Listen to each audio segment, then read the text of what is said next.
Hey, what's up? It's Dean Rogers. Welcome back to the Dean Rogers Show. Today, of course, we got another special guest, Mr. Trever Ahing. How you doing, man? I'm doing great, man. How you doing? Great. Good to have you here. We just met recently, and I was like, this dude's super cool, super smart. I'm like, we got to have this guy on as soon as possible. I appreciate it, man.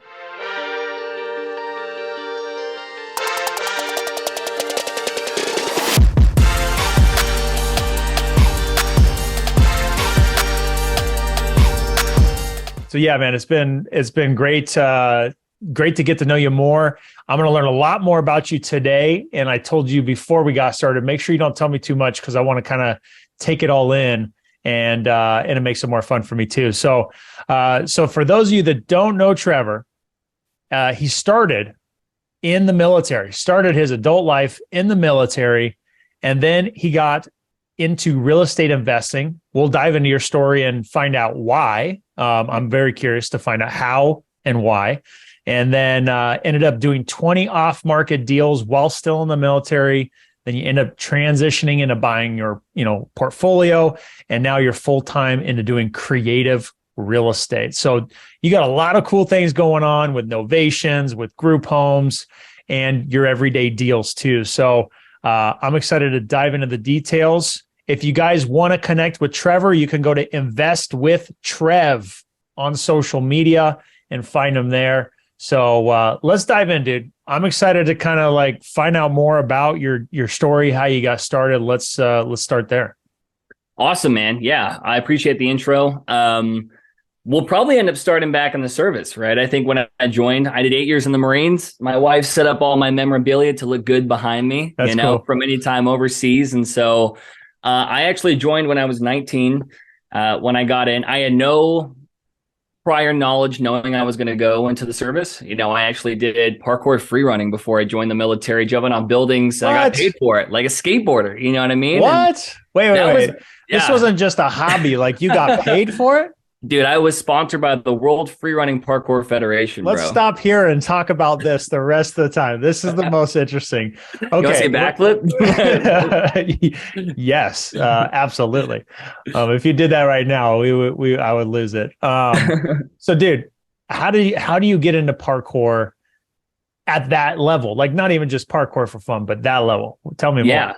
Dude, so I was about 15 years old, right? I stopped at 19. That's when I joined the service. But at 15, I watched the movie James Bond Casino Royale. Have you seen that movie? Yeah. It's a baller movie. At the very beginning, there's a free runner named Sebastian Foucan, right? And so I love that scene so much. I searched it on YouTube and I saw him doing all this stuff, and all of a sudden all the side links were parkour, and I'm like, what is this? And so as I started looking, me and a couple buddies, we'd go to local parks, be 15, start jumping off of stuff. And then from there, we realized like we're throwing these backflips and this crazy stuff, which I do not recommend on, bringing your mattress outside and doing it the way we did it. There's gyms to do it now. But we ended up going to some gymnastics gyms. And all of a sudden we got contacted by the owner of the gym, and they saw us doing it. It was more of a street style than gymnastics. And then from there, they said, hey, do you want to teach classes or at least sponsor some classes? It looks like a lot of your friends are coming in, and we did local flyers, and all of a sudden we started kind of gaining a following in the Sacramento, California area, and we formed a team, and then we started recording ourselves, and we were called The Way PK. You're more than welcome to search us on YouTube. Dude. And did that for a couple years and started traveling, doing competitions. It's kind of like skateboarding. It sounds super cool. But when you're not traveling, you're just at your mom's house chilling until the next, Right. gig, and so you don't get paid crazy. But did that for a while, a lot of fun, a lot of, broken bones and concussions later. I wouldn't change a thing. Sure. Yeah, dude, that is super cool. See, that's why I didn't want to ask you too much before, because I get to learn stuff like that. That's super awesome, man. Oh my gosh.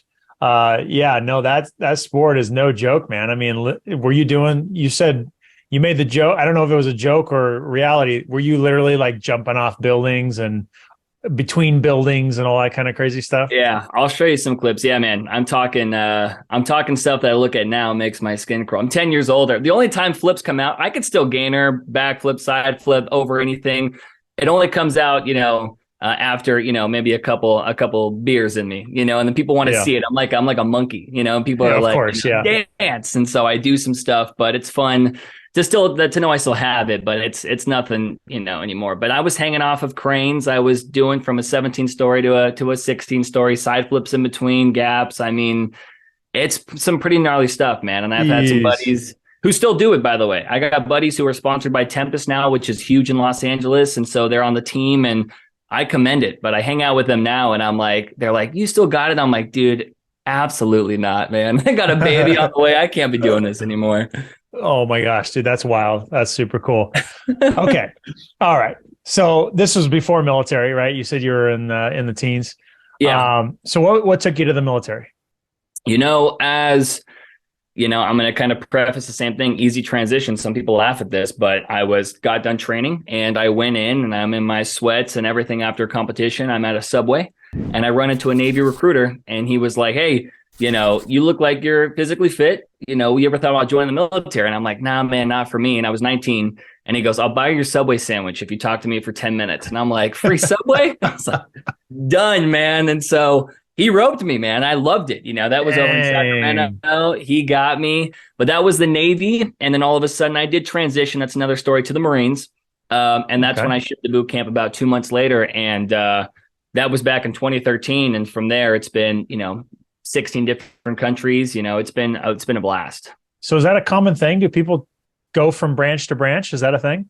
Well, I was going to sign up under the Navy before I even swore in. And the Marines, I saw them. They came in one time right before I signed with the Navy. They were all dirty, getting yelled at. And I asked my Navy recruiter, I'm like, why don't we ever do that? And they're like, that's the Marines, don't have to do that. And I come from more of an active background. And I'm like, I kind of want to do that. And so I walked into the Marine Corps recruiter's office. True story. His name's Staff Sergeant Godina. He looked at me and he goes, what the hell do you want? And I'm like, I think I want to be you. I think I want to do this, man. And so I jumped directly into it, man. Never looked back. What are those dirty guys doing? The guys that are all roughed up and like, I want to do that. Doing hard stuff. What are they doing? This is too easy over here. That's too good. Dude. Go big or go home, man. I've worked with all branches. I've done joint force stuff. It's been a blast, but I had to do it. I was codependent. I was a mama's boy. I had to go big, man. And I don't regret it. That's too funny, dude. All right. So you get in the military.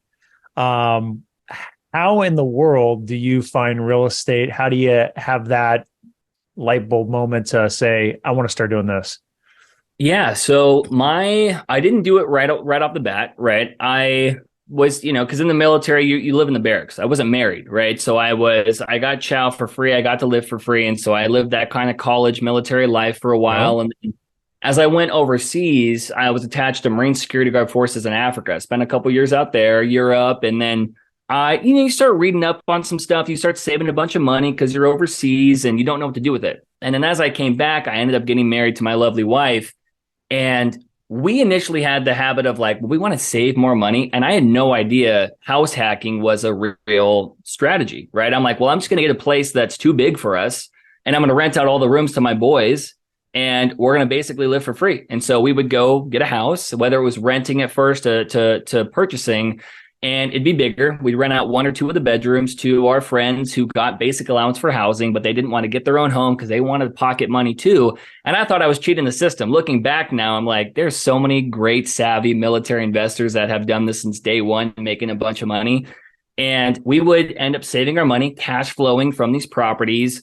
And I realized, I'm like, I think there's something here. I like this. What if we ended up purchasing homes and getting a little bit more involved with this side of things? And my wife was like, look, let's do it. But for a couple years, because I need to have a house where it's just us, because we're having a bunch of we at one time put beds in the living room, dude, because we're like, we can have more rent, And so I went through it with the whole house hack. I got like addicted to it.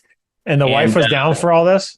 Dude, she was down. Yeah, we were like 22, 23, and she was like, it's fun. She loved and trusted all of them. We had agreements in place. We had different places of the fridge that we could put our stuff. And so it was very mutual, and I always would only bring people over that she would trust. And it was fun. It's fun until it's not. Then you realize you're like, all right, you're growing up. We kind of want to, we get a dog and we start our own family. And so we ended up getting our own property and stopping that. But it was because of that allowed us to really financially put ourselves in a position to really kind of create exponential growth with our portfolio because of the house hacking aspect in the service. So everybody always asks me in the military, they're like, well, I'm married. What do I do? And I'm like, dude, just slum it for about a year. Get some people that you trust, rent out the rooms. They're like, well, I'm like, if that's not for you, it's not for you. But you could save an easily $12,000 to $24,000 in 1 year doing that. You know what I mean? Yeah. Mm-hmm. Wow. Yeah. And if you think about it, that's going to really propel you forward, right? Whereas otherwise, like, to save that kind of money, you got to be having a lot more extra income to make that happen, a different job, a different position, whatever. And how do you get there faster? I love that. That's cool. So you start buying properties, you're doing deals while you're in the service. What kind of deals are you doing? Yeah. So it initially started all off market, right? I had a buddy who was, he was a corporal, and he ended up coming in with some flashy stuff, and he said he was in real estate, and I thought I was too, because I house hacked. And all of a sudden it was a new watch to another new watch and to a new car. And I asked him, like, what are you doing? And he does wholesale real estate. That's what he was doing as a young buck, and so he wasn't in my unit specifically, but I knew of him, and I started asking him questions, and he brought me to somebody who ended up teaching him. And I was just infatuated by it, man. I love the idea of the off-market appeal. It was great that I could focus on the operations outside of my service, because I still wanted to do 30 years, man. I want to do 30 full years. I love the military so much. Wowzer. But this ended up kind of taking over, luckily, right? It ended up kind of started snowballing into something to where I would set up my systems, go back from 5 to 9 p.m., calling these leads and locking them up. And then it started trickling into, an actual business. Now, where in the world were you while you started this? So I initially started in San Diego, but then it's a really good question. So I started in San Diego, and I was stationed at Miramar. All right. And so I was a sergeant at the time, sergeant in charge, just came off of a meritorious promotion. I was leading the way in the Marines. I loved it. And I started doing this, and I put this on the back door because I had to deploy. I had to go to the Middle East. I went to Kuwait and Qatar over there, and back in 2019. And right on my pre-workup, I'm in the field over in Camp Pendleton, and my wife's father, and he was a big father figure to me. I never grew up with a father, and he randomly passed of an aneurysm. It came out of nowhere when I'm away from my wife, and I'm about 10 days before my deployment, and it just shattered everything, right? And so I thought I could kind of balance both worlds. I was making good money through real estate, but I had a calling for the service. And I asked my command, this will be a total of about almost 3 years overseas in 7 years. And I wanted to be there for my wife. I'm like, hey, I'm going to, is there a way I can stay back? My wife's in shambles. I need to make sure I'm here. And unfortunately, there's the good and the bad, and I totally get it, and the Marines were like, hey, it's a revolving door. You got to go. Nobody else is slated. And so I thought to myself, I'm like, you know what? I'm doing all this stuff for the service, multiple meritorious promotions. I loved my time in service, but I'm doing this for my family. And the one time I really have to be there for my family, I can't, but I wanted to create a sense of financial freedom and a sense of, time freedom for myself and my wife. And so I told my command, I'm going to deploy, but when I come back, I'm not re-enlisting. And so that was a hit, and I ended up sticking to it. I did all of my prerequisites to get my license overseas. I came back, took the test, got my license, and I luckily had a very supportive command that my last year, I actually bought multiple of them, their properties. They were very supportive, which was awesome. And I was able to kind of transition out very smoothly, which some people can't say. So I was very blessed for my higher ups and my mentors in the service to allow me to do that. But they saw the time I gave to it, but they knew I was getting pulled into the real estate world, for my wife. And it was the best thing I ever did. So tell me about that. I mean, for someone that doesn't know that much about military, I know just a touch on it because I have some family members that have and are in it. What is that like? If you want to transition out, is that just like, are you the black sheep, or what does that look like? Yeah, that's a good question. So it's kind of tough initially. I was actually HISted. I was slated to go drill instructor, which I wanted to do forever. That was like my calling. I want to just yell and do that whole thing and make Marines, right? And I thought it'd be the funnest thing.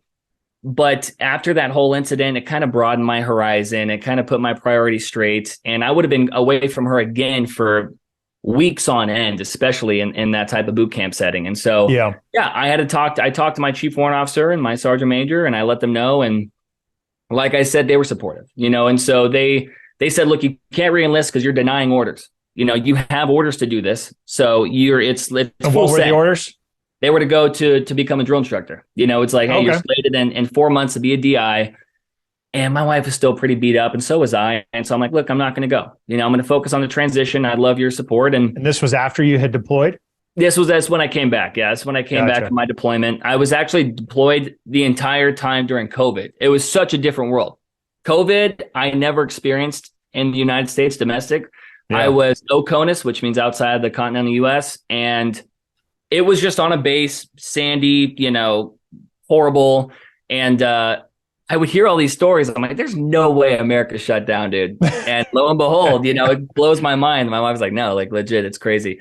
So I came back in the midst of everything and dropped papers. And the command, they had two ways they could be, they could be jerks about it and just kind of overload my, my daily, what's called a battle rhythm of just a bunch of stuff to not transition smoothly. But they allowed me to do what's called Skill Bridge, which I'm Skill Bridge certified now. So I help transitioning service members go into real estate, which is a blessing through my company. But I attached myself to a local brokerage, and I was actually still getting paid by the service to get out and do real estate full time in the field of real estate. So it was awesome, man. It was really cool. Wow. What a blessing.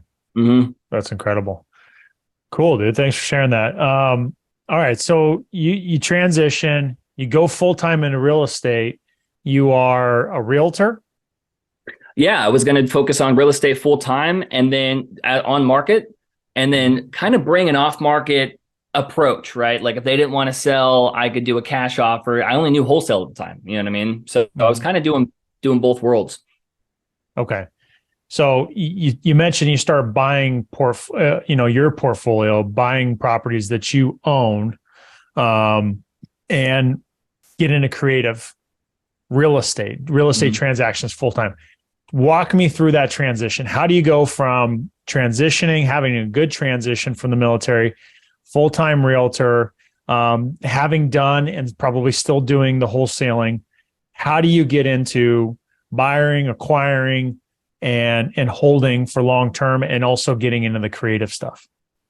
So my first couple months out of the service, I will say, it comes from hard work, but you put yourself in the position to get lucky, right? And so I was marketing quite heavily for on-market stuff, and I came across somebody. I was going to list their home in Fallbrook, California. All right, and in doing so, I was going to go put it on market. It was distressed, but it was such a seller's market where he could probably get a good price for it. He had a property that was closing in Houston, and it was going to be contingent upon this property selling. So he had to move quickly.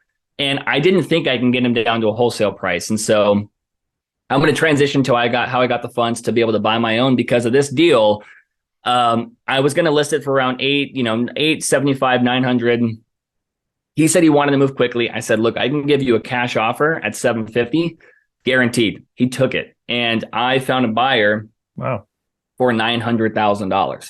Oh, smokes. So I made $150,000 assignment fee. Jeez. And that's where I reinvested a lot of that back into the business. That's when my wife was finally like, all right, we got something, And so we ended up. That's a big chunk, dude. I mean, big chunk, man. That's something that helps move the needle. Now you can make different moves that you couldn't before, And that's why I think agents, and this is going to come full circle, where if I didn't know any off-market strategies or any creative approaches, I would have only made a good, 18 grand on the sale, or you can make an entire 2 years worth of my salary in the service as an E6 in a week. You know what I mean? And so that's when I realized I'm going to go full steam ahead, reinvested quite a bit of that. We ended up buying our property out here in Menifee, which is close to Temecula, and full steam ahead, man. And so from there, I realized that I could start focusing on creative approaches of on-market aspects and helping other agents become creative agents. Like look at other other tools to add to your toolbox to where when you go to these listing appointments, you can look at it, kind of dissect what the seller really needs to put more profit in their pocket, and I'll take those deals on. And so from there, all the portfolio you're talking about is me expanding my creative finance portfolio. I buy all my properties subject to existing loans and novations. So let's talk through that. How do you determine creative financing is the strategy to go with, and what type of deals are you getting yourself into? So I think creative finance right now for anybody, listening or wanting to delve into the world of real estate, it's probably the most it's probably the easiest to get started in, because it's none of your own money. It's not bank backed. There's no credit check involved, and none of that is gonna affect your buying power for you. Because if you find a deal to where there's no equity in the property, like a sub two, you can take over the payments of that property, have the seller, basically have the seller transfer title over to you because they can't afford the home or they have to relocate and there's no equity in their property. And now you take over a beautifully new property, not that you would have got traditionally, but at a 2.65 or a 3.5 that you're getting a year and a half ago, and you immediately cash flow and you take over all the equity. Yeah. So, man, I think to find those type of deals seems like a fairy tale. How do you find those deals? I really work with a lot of VA and FHA buyers. So that's a great secret, and so when it comes down to the world of the military, let's bring it back then, right? Like the last property I acquired was a duplex here in San Bernardino, just closed on that a couple weeks ago. And the service member had purchased it about a year and a half ago. Are you okay if I break down this deal a little bit? Yeah, please. So he bought it about a year and a half ago, and he bought it for $180,000. Okay, which is cheaper, but it's in San Bernardino. It's kind of in a rough area, right? And he had tenants in there that he purchased. It was a service member who wanted to get into the real estate investing world, but unfortunately in California, both of these tenants since day one didn't pay him a dime. So he's been a year in without any payments. So he's in the water quite a bit. Yeah, he's amortized his note to around like 172-ish. But the thing is, they have trashed his property, and it wasn't in that good of a condition to try to put it on market at all. And so he wanted to be able to walk away from it. And so in doing so, I said, hey, look, you're getting wholesale offers at, it's worth 250, 260.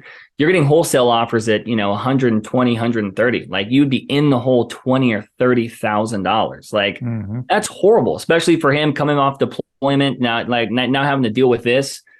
And so I walked it and I'm like, you could probably end up doing some good with about $10,000, $15,000 worth of work. And so I told him, I said, hey, look, I'll give you $10,000 for this home. And, from there, what I want to do is I want to continue to be able to make payments on your 2.65, percent loan.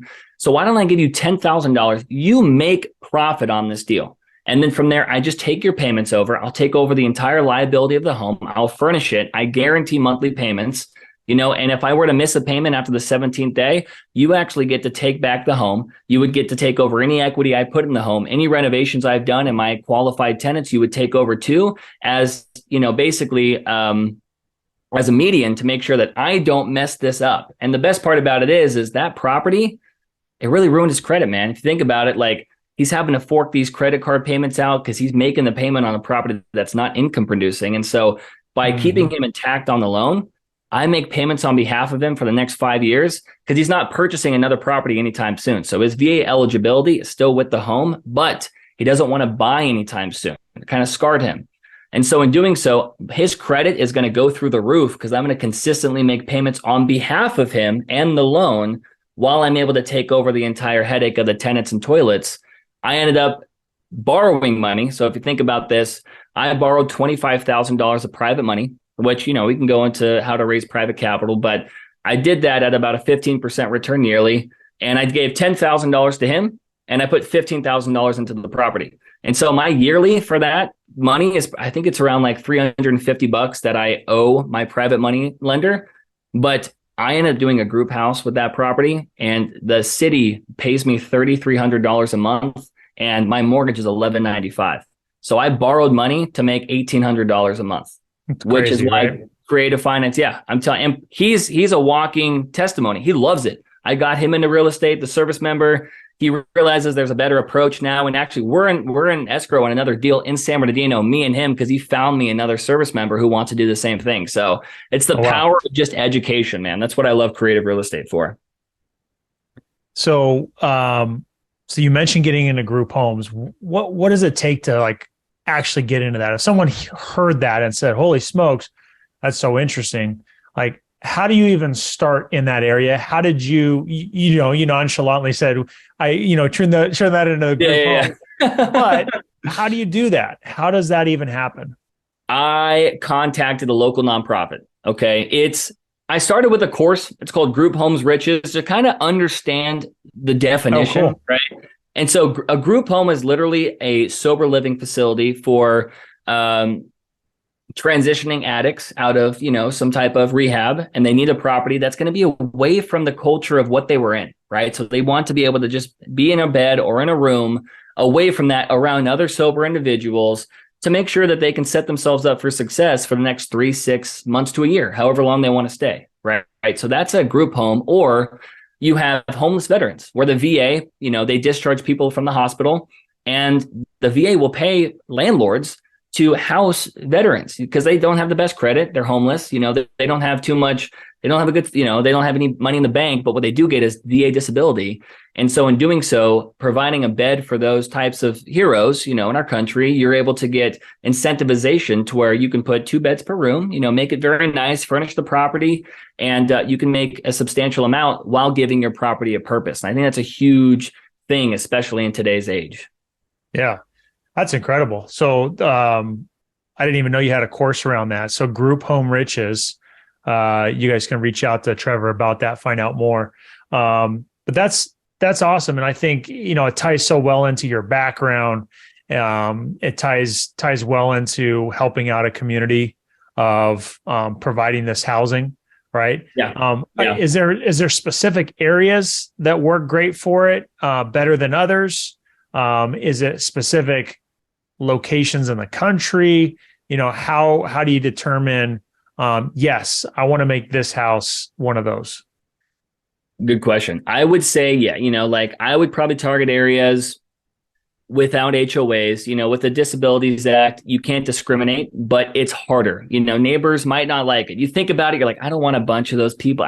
We get it, but there is a time and location for those, for those individuals.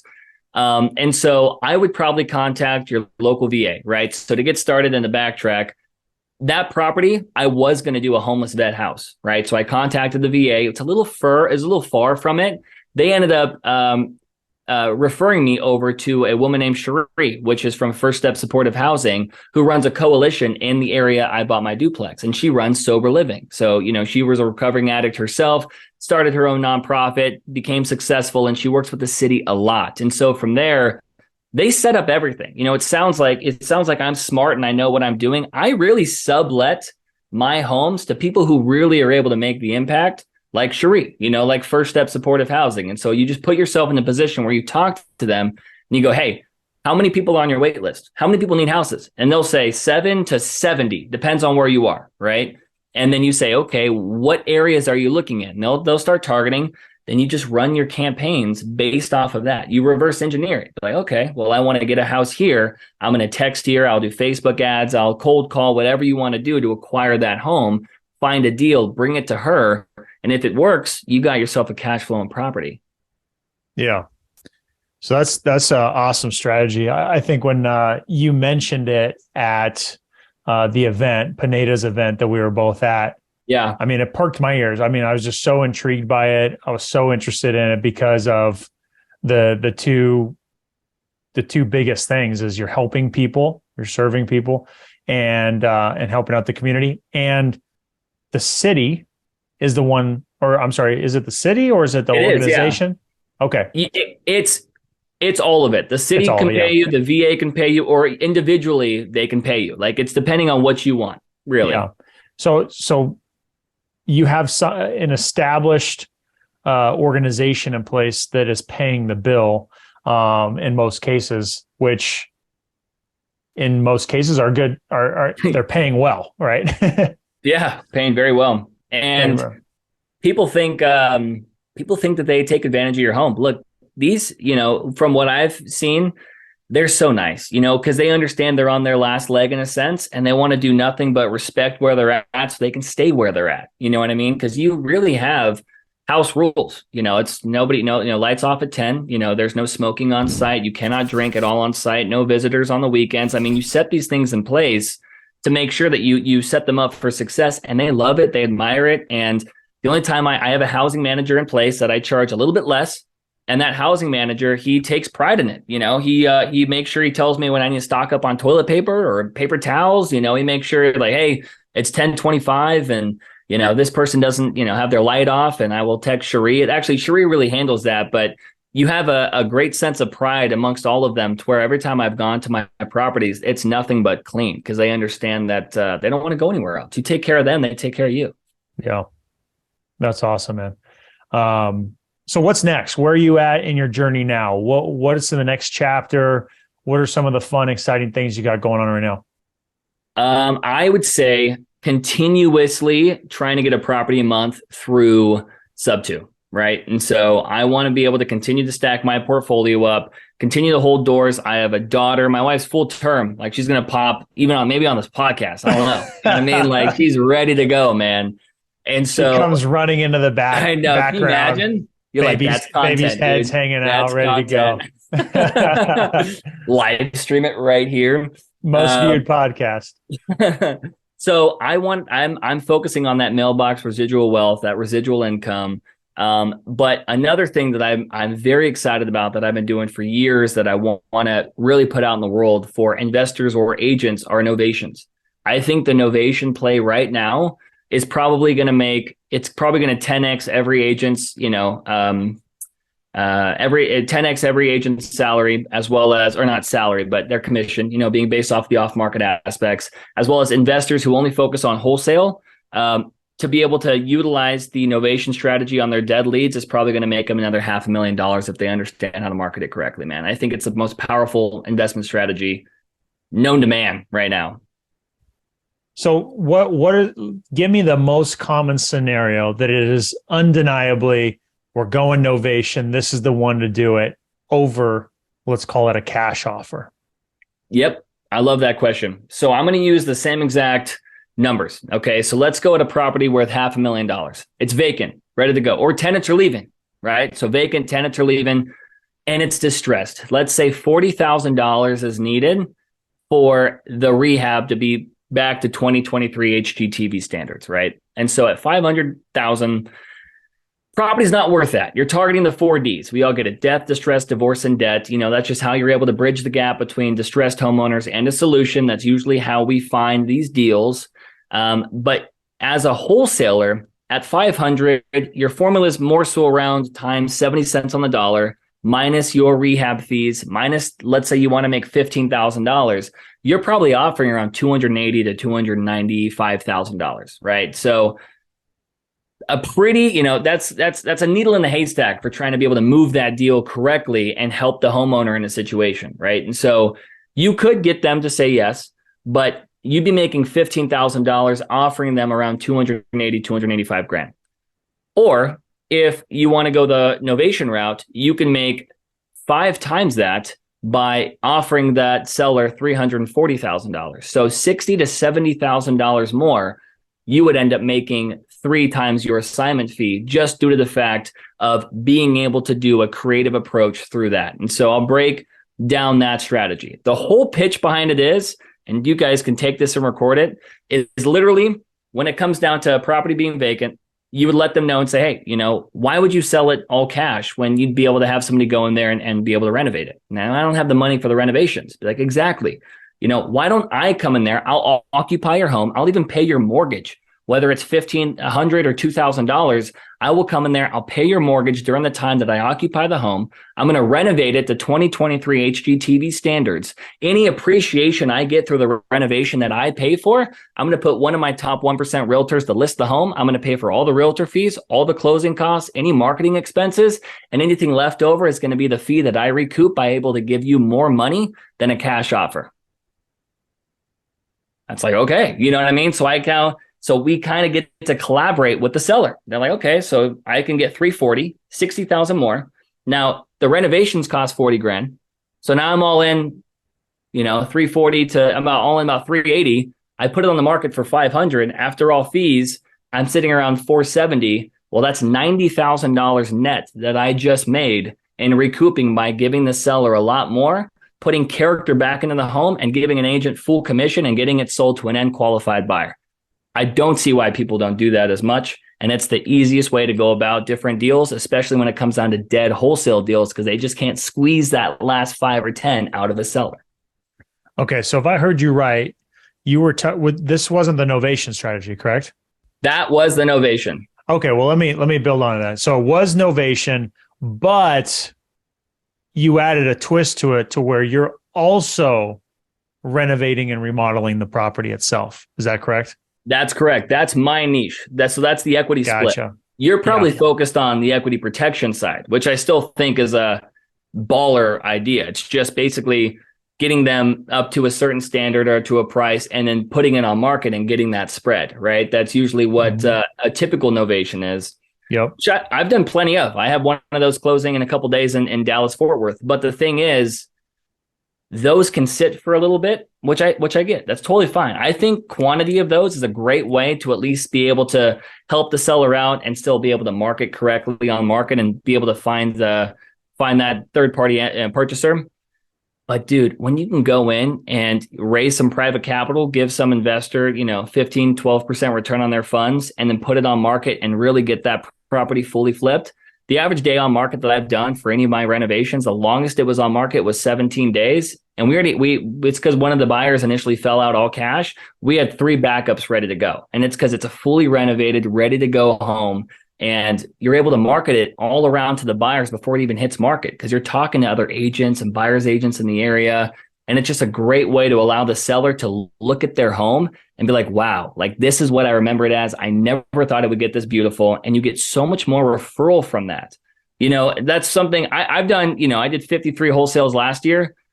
It was a great year, but I never got a referral. I never had Sandy be like, yeah, you should use Trever. Like he totally got me, he squeezed 20,000 of my equity out of my home from me. You know what I mean? Like, which is still a great way to bridge the gap, because I think wholesale is probably one of the fastest and easiest approaches for sellers to get to where they need to go and bridge the gap into finding a buyer. So I still wholesale. I think it's a great method. I don't want to knock it, but I'm just saying if that's the only thing that you do, you're missing out on deals that you don't have to buy, but you can flip without any of your own money and 10x your profits.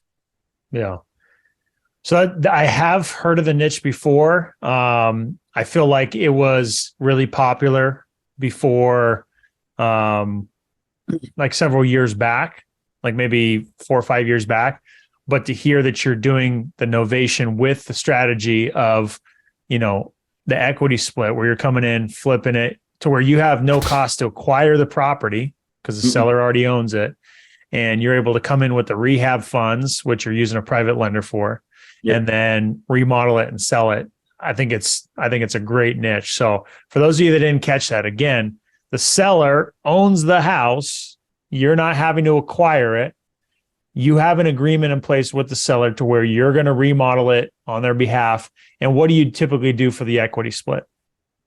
So if the seller wants 340, right? So the equity split is just a name that I state in regards to letting them know that if the 290 is what they're going to have to get if they want to walk away all cash. If they want that extra $50,000 to 340, that's where the split comes into effect. Yep. Okay, well, that's where they get it. That's where they get it. Anything above that, I'm responsible for all their on-market fees, anything associated with that. I don't skimp out on the agents. They get their full commission still. But my money usually on average makes between 100 to 200% cash on cash return because of the equity that you can create through the appreciation. So I'm kind of a nerd, and I apologize if I just slammed that home, dude, and I started talking super quick. But yeah, exactly what Dean said is exactly what I do. It's the best. Yeah. It's probably a more simple way to describe it. No, it's good. I think it's very creative. I think, there's going to be markets that are like super ripe for that. Oh, too. Yeah. Super ripe. I think once you start getting into the $500,000 price points, it's even more ideal for it. Do you have a sweet spot that you found yourself? Because you're doing Novations, all over the place. Yeah, I would say I think you hit the nail on the head. Around that 500 to honestly 900,000 when it comes down to a distressed home, they're getting pennies, which depending on the situation could work. Like some people still say, "Hey, I just want that cash quick." Great.